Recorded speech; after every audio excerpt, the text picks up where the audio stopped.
what they say. All good things must come to an end.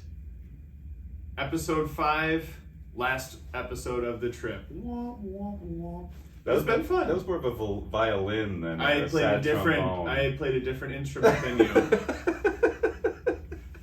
You didn't make any violin noises. How do you make violin noises? I don't know. That's why I went with trombone. Okay, you were saying. I was saying, episode 5. Yeah, so it's been a good trip. This is the end of the vlog. I head home tomorrow.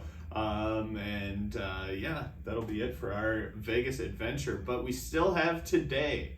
But before we get to today, let's talk about yesterday, because yesterday was a big day for both of us. Sure was, buddy.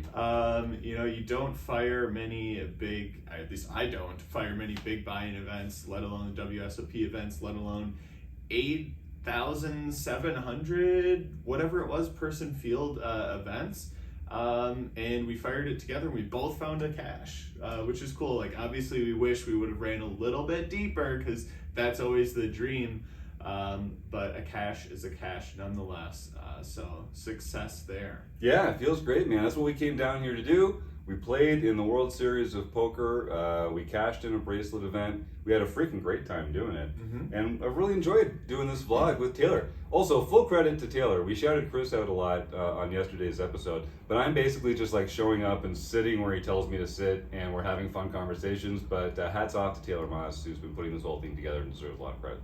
Thanks. Way to go. Yeah. No, it's been interesting because I learned how to video edit less than a week ago, and we've been trying to put this together. So, should we do this again? Which I would like to find different areas to do this. Hopefully, my video editing gets better. All this stuff, I can learn how to do a few more things. But hey, it was fun for the first time here. But yeah, it also has been tiring. Long days playing poker, and then trying to come back and get all the shoots ready, and even logistically stuff on breaks. It seems like 20 minutes for a break is a lot, because that's typically what it is at the WSOP stuff, 20 minutes. But there's a ton of people using the bathroom, so if you want to use the bathroom, you have to wait 2 hours if you don't, so you might as well go use it. But then you have thousands of people going there, so that takes a while to go. Literally thousands of people. So that's not hyperbole. Imagine 4,000 people all using 5 washrooms at the same time. It gets a little hairy. 5 is even a bit of a stretch. Yeah, I would say it's probably more 3. Yeah, I think there's 3 that people essentially use. So it takes up a lot of time. I'm trying to stay in touch with the wife, talk with her here and there. Yesterday was Father's Day, so I was calling my father. My kids were calling me, so it's been busy out here, but it's been fun. That's what I signed up for. Nice. But yeah, it's good. But yeah, the Monster Stack, it was awesome. Really long levels, a lot of play there. Great structure. So it was great. But the one thing I thought was interesting, because this is my first time cashing a WSOP event, was large field tournaments and just the crazy logistics at the money bubble, on the money bubble, and then also in the money, all the stuff that's going on. I thought it was crazy. What are your thoughts, Jim? Yeah, I mean, I'm a logistics guy, and I just am so impressed with how they're running this kind of stuff, the mechanics that they must have in place. It all seemed to go really smooth. I mean, they did miss the bubble. We should point out, I'm pretty sure 2 people who should have got paid walked away from the tournament thinking that they had bubbled the tournament, because when we came back to it, 1,248 got paid, and there were only 1,246 runners left in the room after the bubble burst. So whoever those 2 people are, I hope they tracked them down and got them their dough. But other than that, honestly, it's just so many moving parts. Everything has to happen in real time. You've got thousands of angry, impatient poker players who are not the most reasonable people banging on the floor. So yeah, hats off to them. And I think we're going to try and get some WSOP logistics staff on the podcast leading up to the series next year, because I'd love to pick their brain about sort of what the nuts and bolts look like behind the scenes. Yeah, for sure, because that's the one thing that I was so interested about. I was there's 1,248 people that cashed that event. How do you accurately count 1,248 people? You ask me to do it, I'm going to get it wrong. You ask a whole bunch of different people, someone's going to do something wrong. And I think that's potentially what happened there. My hope with the two people was that they held people as they got close to the bubble, just to be like, hey, I know you think you potentially bubbled, but let's wait here just to make sure. And I would hope that they got, some min payouts in that situation. But I don't know. I would love to meet with the WSOP official and like talk through that because it's crazy. That would be such a savage burn, though, if they were like, hey, wait, we think you might have not actually bubbled to tournament. Just like stand here for the next 15 minutes while we figure it out. And then you're like, didn't I? Then they come back. They're like, no, you busted. Get out of here, scum. But there was two people that would have gotten a Yeah, ticket, yeah. so I think you take that. I think it was $2,400 for a min cash. I think you wait that out. You definitely would. You definitely would. Yeah. Yeah. But then so that was crazy, and even just like the time, because they stop the clock and they like pause everything. It's Yeah. not they pause and then they go hand for hand right away. They pause, they stop, they count, they go through all these different things, and they deal with all these poker players. They have 1,200 people in the room, and people are trying to stand up, go talk to their buddies, stretch their legs, and it makes it really hard for them to count people when people are up, moving around. There's an empty seat at a table, and someone goes over and talks to their buddy at the empty seat, and it's like, okay, well, you got to make sure you don't double count or anything like that. So, it's just crazy. And then it paused. I don't know, it felt like 10, 15 minutes for them to just, maybe even 20. I think it was more, yeah. To count everything. And then they eventually come back and like, hey, everyone's in the money, and then we play again. But then even more chaos. Yeah. Because everyone is going crazy as soon as that bubble bursts. Like, I've heard of it. I've played online and like seen, what generally happens.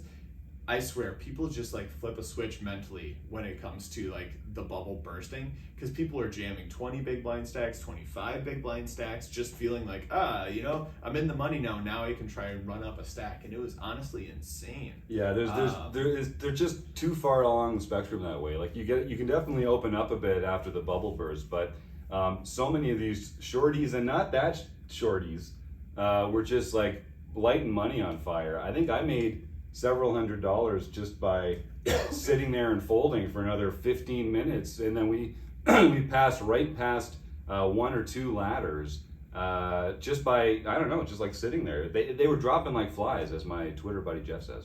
Yeah, no, and that was crazy because we had talked about the pay jump bubbles, and I knew a pay jump bubble was coming. And on my bust out hand, I looked up at the clock, and I was like, I did all this mental math in my head, and I was like, as crazy as it sounds, 3 people were busting per minute in the tournament. So I went, okay, here's about when the pay jump is going to be, or at least my expectation. I was looking at the clock. The clock was in line with that, and I was about 6-7 minutes away from when I would expect that pay jump to be. And I had ace queen, and I was like, I'm not going to tank for 6 minutes. So I just went with it, busted, and found out that I was 3 away from the pay jump spot.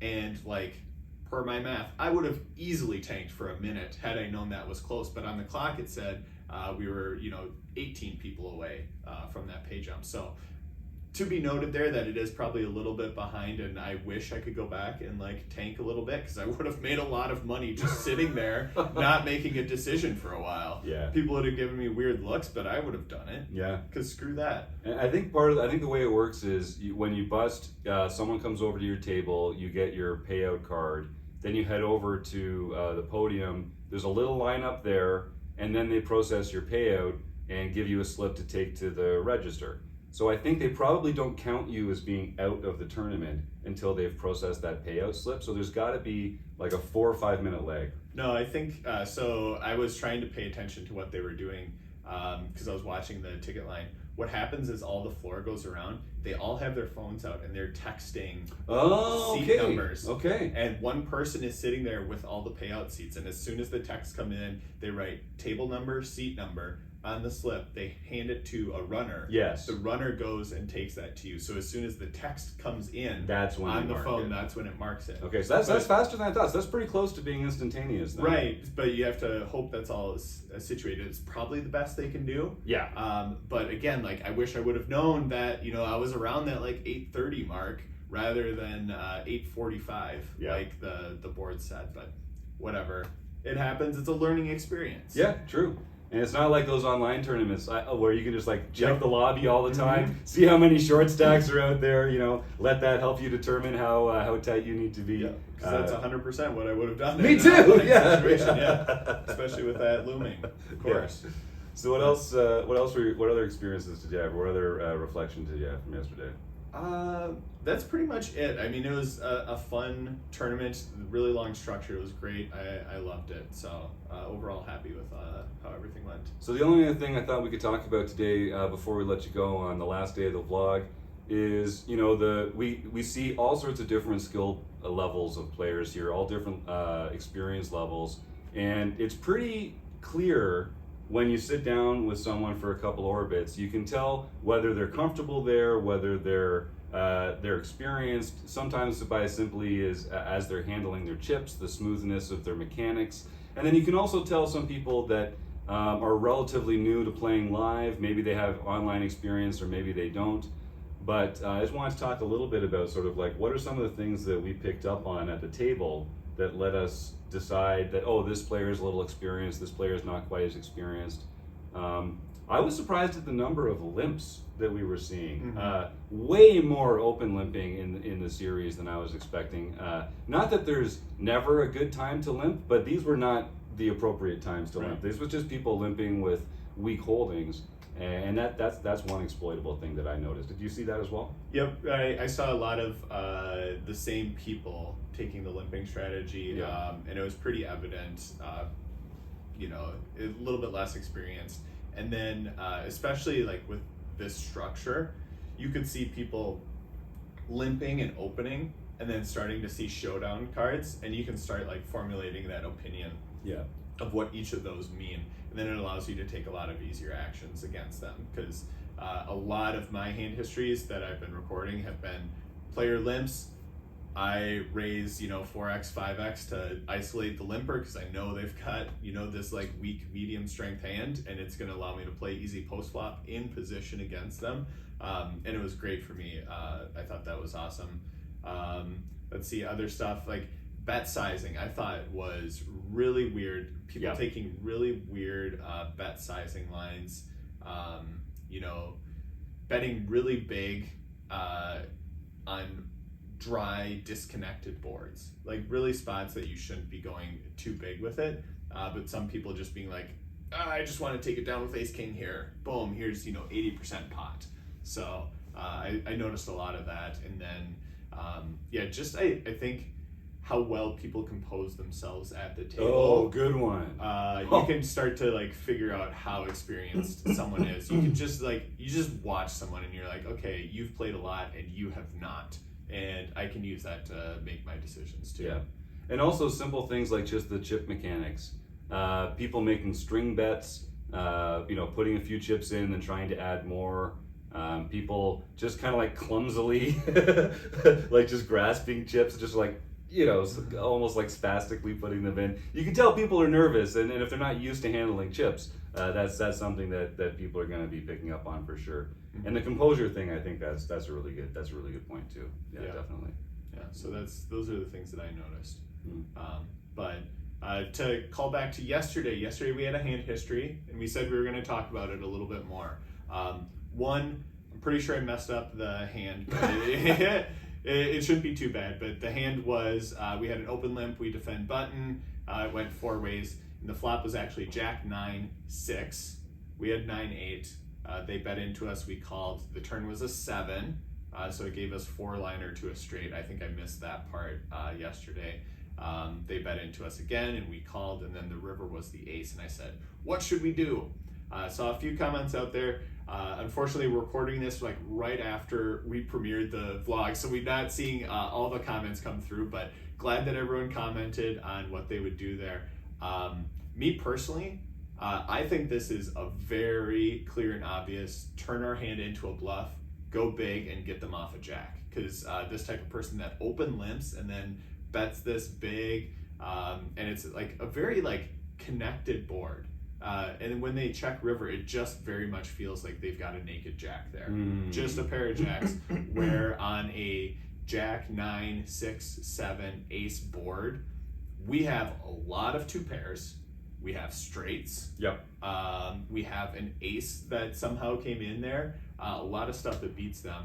And I'm assuming this is a somewhat inexperienced player, so they probably don't know that we also have a lot of like junk here too, and a lot of like missed draws and stuff like that. So I went to 7K, which was almost pot, a little bit under, like 80 or so percent. He sat there and thought about it, and folded and lifted up and showed the jack of clubs and threw it in the muck. Nice. So perfect read. I think the bet size was great. I think if we go smaller, we get called. So we have to go bigger. I don't even mind like going even bigger than that in this spot too. So that's what we did. It worked out. Had to turn our hand into a bluff there. We were not winning at showdown, and we had to go big to get them to fold. And let's just reinforce that point about the sizing, because players are sticky. And I I tried a couple river bluffs of my own yesterday, and I think they were good spots for it. The run out was right for it. I think my read was pretty good about the range my opponent had. But I think I just didn't go big enough. I think I was a little...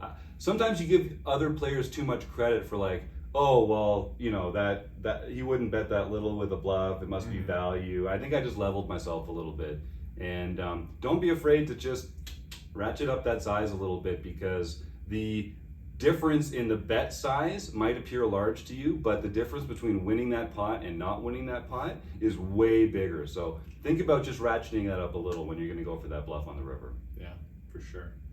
So last day in Vegas for me here. My plan for the day, I'm going to go play the Aria $600 one-day event that starts up at 11 o'clock here local time. Potentially gonna just win the thing. We'll see. Do it. Who knows? But if that doesn't happen, I'll probably try and find a nightly. I think the MGM Grand also has a nightly, and that's kind of in the same area of where I'll be playing. So that's my plan for the day. What do you have on the docket? I'm down here for 2 weeks, so I'm not desperate to fill every waking moment with poker. Yeah, like this addict over here. I've got a bunch of stuff for my day job I'm going to be working on today, this morning. And then I'm jumping right back into that horseshoe the horseshoe poker room. I had so much fun there the other day. I'm definitely going back today. But I'm going to play 2-3 instead of 1-3, because what I didn't know is that the 1-3 you get comps, but at 2-3 and 2-5 or 3-5, they double your comps. Hey, so there you go. And it's the exact same game, 1-3 and 2-3. The blinds are the same, like the stacks are the same. Yeah. So I'm gonna go play some 2-3 and Nice. hopefully make some more money and have a great time doing it. Run up a stack, run up the comps. Perfect. Yeah, sounds like a winning That's strategy, right? All right. Well, that'll be it for our morning stuff. Yeah. So it was fun. It was great hanging out with you, Jim. We'll do this again for sure. Yeah. But I wanted to cut away. There was a fun little like cameo spot that I got from you earlier this week. I showed it to you. It took forever to edit, but hope everyone enjoys this.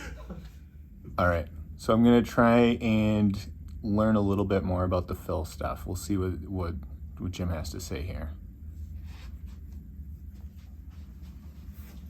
So, Jim. Yeah. I know all the Twitter stuff has been going on, but like, what's the Phil drama? Podcast, all that stuff? It's actually a really funny story.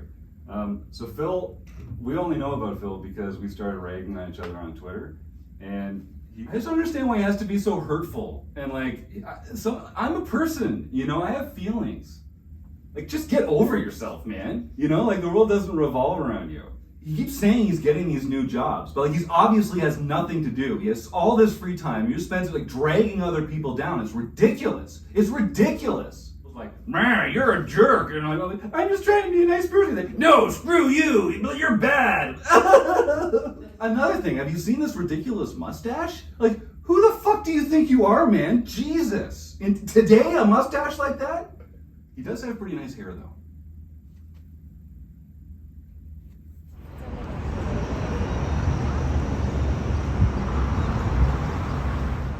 All right, so we fired the $600 Aria tournament. It was a huge late registration line there, but luckily we got there early, so we were playing right away.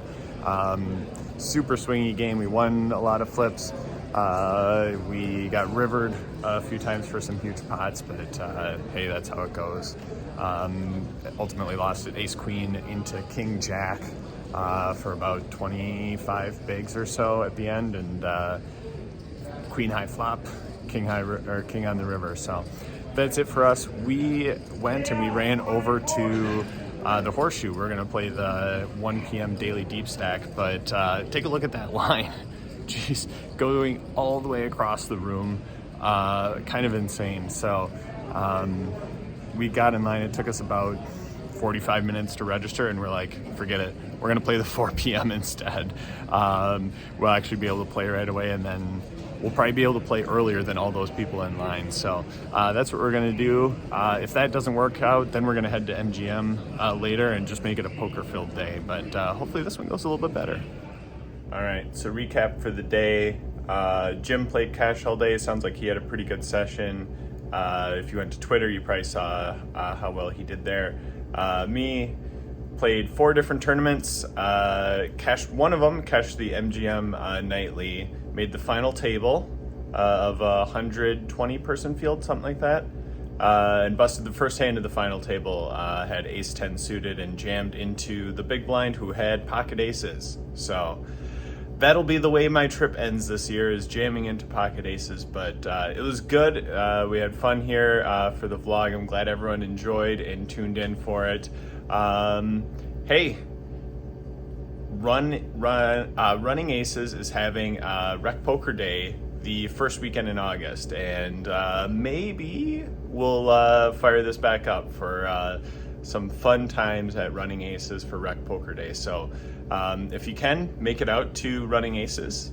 Otherwise, tune back in. We might be doing a bit of a vlog for it. So again, thanks everyone. Peace out.